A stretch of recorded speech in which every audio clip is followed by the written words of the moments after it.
Because in life, sometimes we will discourage and it will humble us. It will surprise. There are so many surprises in life and it will stretch you out.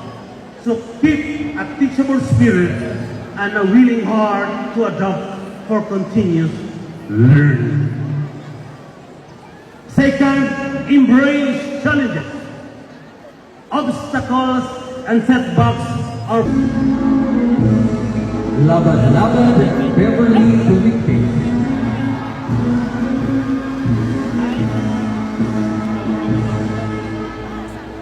Lianas Margie Pinapanta.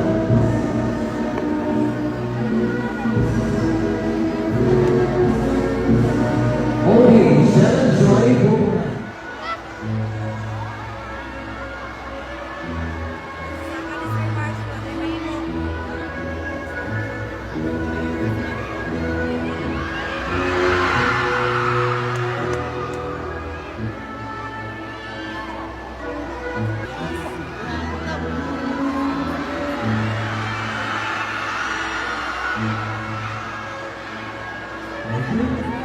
Oh,